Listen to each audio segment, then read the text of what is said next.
What's up guys, some of you might remember Tiger Foam. He was a Nerf YouTuber who left the hobby last year. A couple of days ago I purchased his old Tiger paintjob Xzeus2, and today I'll be opening it up, giving it some updates and maintenance, as well as chroning it and finishing the video with an accuracy test. At the end I'll also include a cost summary if you want to build something similar yourself. Let's get to it. Opening up the Xzeus2, 5 of the screws were missing. I'm not sure what Tiger did with those, but luckily I have some spares. Having a look at the internals, it has a Jet Blaster Alpha kit, and from watching one of Tiger's old videos, I also know it has an 8 kilo turf spring in it. I plan to keep the same spring because I want this to hit below 180 feet per second. A lot of Nerf wars I play at have a maximum velocity limit of 180 feet per second, so this will be purpose built for those. It also coincidentally gives me a modded blaster that performs about the same as the upcoming Dart Zone Pro, which will make for an interesting future comparison. I'm gonna swap out the old Alpha kit because I have the new version which is more durable. I've been told by Jet that the new Alpha LS will be shipping by the end of this month, so if you want to watch my review and full installation guide for that, check out my other video in the description below. So now that I have most of the Alpha version 2 installed, I'm going to give this a brass barrel. This is completely optional, but I find that a brass barrel increases the velocity by about 10 feet per second compared to the provided barrel, and it also gives a little more accuracy. To make the brass barrel, I took half of a Jet Blaster Omni barrel just so that I have the thread, and then I slotted 1 foot of 17/32 K&S brass inside of it, flared out the chambering end with some wire snips to help with smooth feeding. I then wrapped 2 layers of Teflon tape around the brass in multiple spots to help step it up to the Omni barrel's inner diameter. Using some slow drying glue, I pulled the brass through tight and left it to dry upright for a couple of days. Coming back to today, I added some Teflon tape to the thread and screwed it into the breech same as you would with the provided barrel. Also, to help with accuracy, I added some electrical tape where the shell ridges are to hold the barrel centered. Finally, I cut down the faux barrel and added some duct tape for added force in sliding the faux barrel back and forward. The faux barrel is there to protect the brass when I don't have a scar barrel attached. Speaking of the scar barrel, I'll be using a Blastertech Mark II, which comes in various sizes to fit this brass or the provided Alpha kit's barrel. Again, doing this brass barrel is completely optional. Putting the shell back together, I have one final touch. I found that I had some of these laying around. Explorer makes these pump grip covers for the long shot shell, but they also work on the Xzeus2. I think they look pretty cool, but they're $35, so that's another optional thing, but I think it does look nice. Now for the chrony test. I'll be firing with the Blastertech Scar attached, using Worker Gen 3 darts. Let's begin.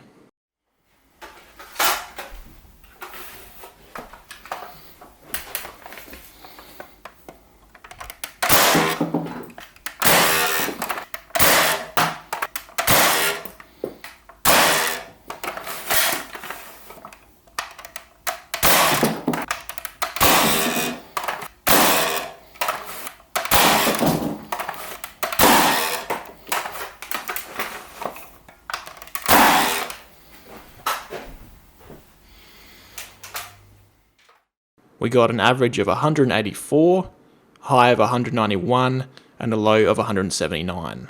That's hitting higher than I expected, most likely due to the brass barrel upgrade. Also, for those who are interested, it's hitting about 10 feet per second higher than a Dart Zone Pro, while also using a much lighter 8 kilo spring. That's one of the advantages of a long shot size plunger tube. You can use weaker springs to get the same velocity as anything retaliator based.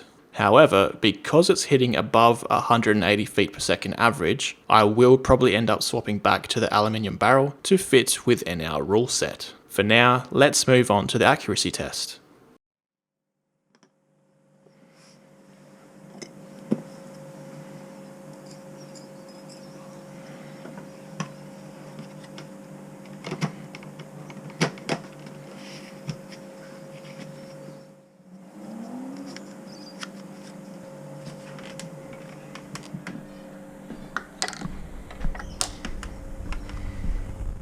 I'll be firing from 100 feet away at this green waste bin. However, the bin itself is just a point of reference for me to aim at, and I'll plot all of the impact points as a grouping at the end of the test. Let's begin.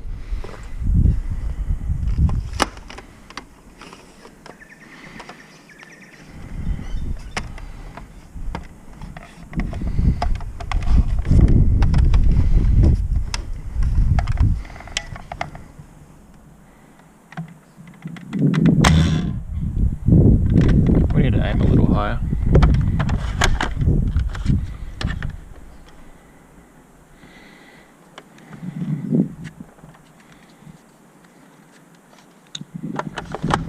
Screw this in and raise this up.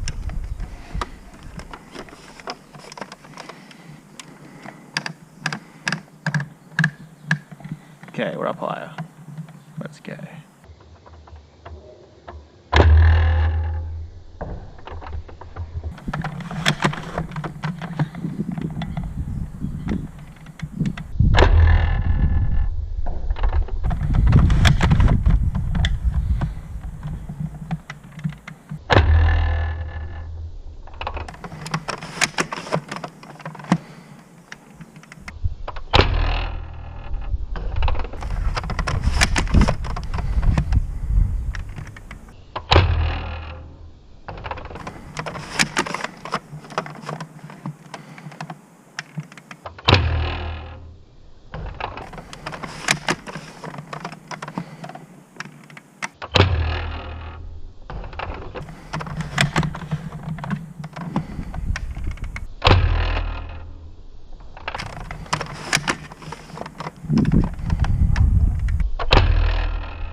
This actually won't let us prime it when we're out of darts because of the katana mag I'm using.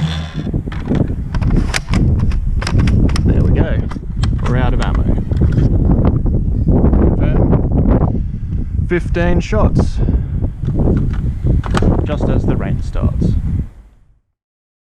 Looking at this spread, I could have aimed higher still. If I had, every shot would have landed on the bin. Overall, I'm very happy with the accuracy of this Xzeus2. I think it will be interesting to look back at this when reviewing future blasters of comparable power. For now, I'll summarise the costs of building this blaster.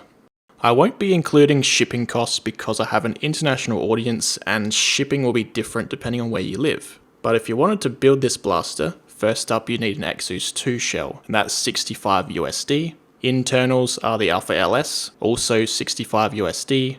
The Turf 8kg spring is no longer available, but Orange Modworks sell something that I think is slightly stronger than this for 12 USD.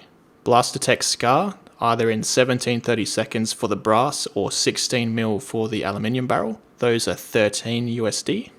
And now for the optional parts, Jet Omni 28 USD and the brass is $6.50 USD. That's to get you a brass barrel, which I think adds a bit more accuracy. And finally, the Explorer shotgun grip covers, which I think just makes the blaster look cooler, is 35 USD.